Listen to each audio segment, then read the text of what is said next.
A paz do Senhor, amados irmãos. Te convido a refletir comigo neste texto que se encontra em 2 Coríntios 12, versículo 9. Tema para esta reflexão, apóstolo Paulo, porque a graça de Deus é maior do que o espinho na minha carne. Mas ele me disse: minha graça é suficiente para você, pois o meu poder se aperfeiçoa na fraqueza.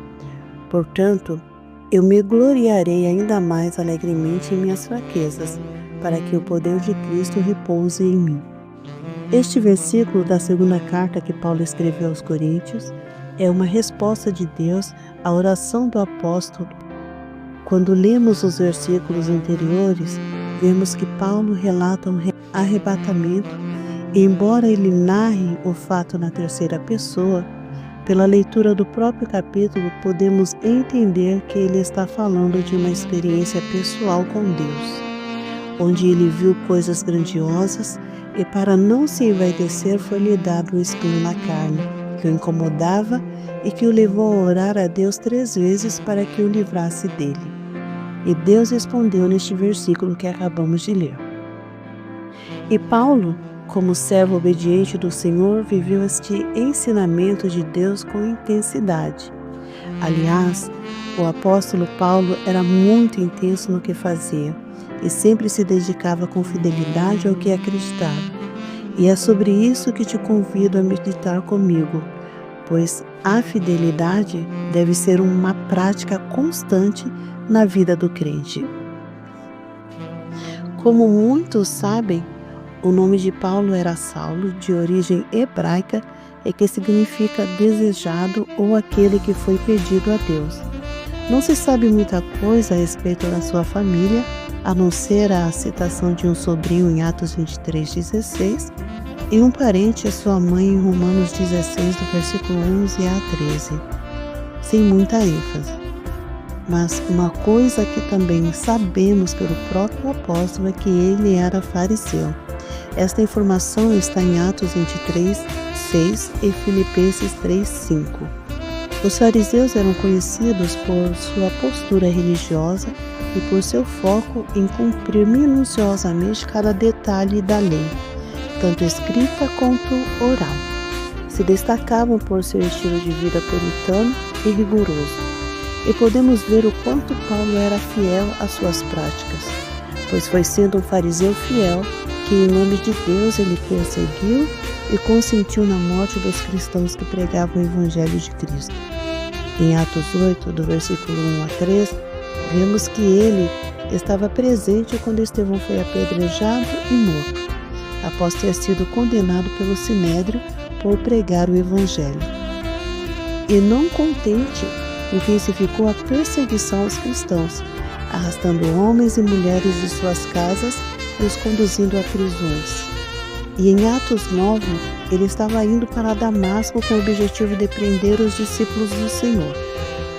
A história de Paulo é linda porque mostra o quanto um homem temido se torna pequeno quando se encontra com Deus.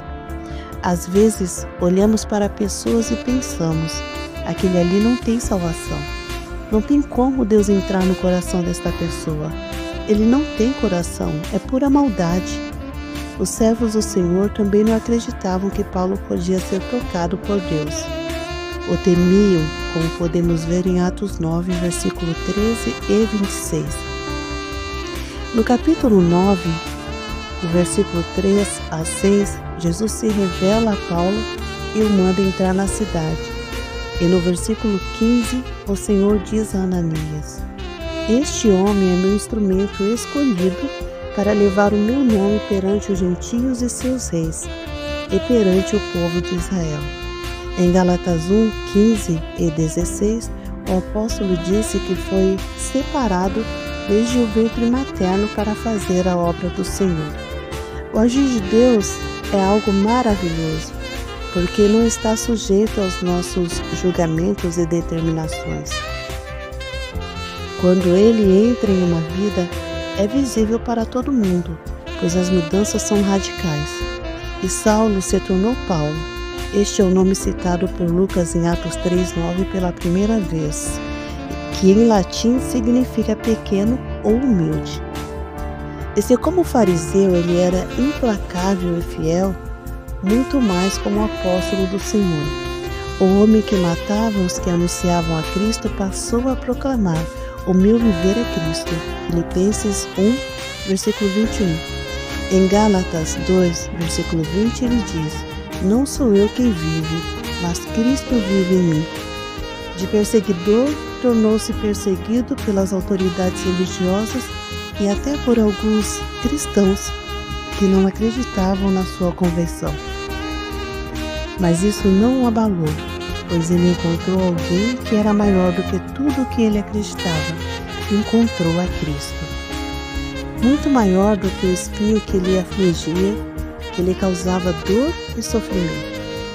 Paulo aprendeu que a obra de Deus só pode ser feita se estiver de mãos dadas com Deus. Se o caminho não for iluminado pelo Senhor, precisamos perguntar: estou mesmo fazendo a obra de Deus? Se as nossas ações estão ferindo mais do que curando, espalhando mais do que ajuntando, precisamos entrar na presença do Senhor e fortalecer o nosso relacionamento com Ele. Por mais dedicado que sejamos, se a luz de Deus não estiver em nós, a obra dele não está sendo feita por nós.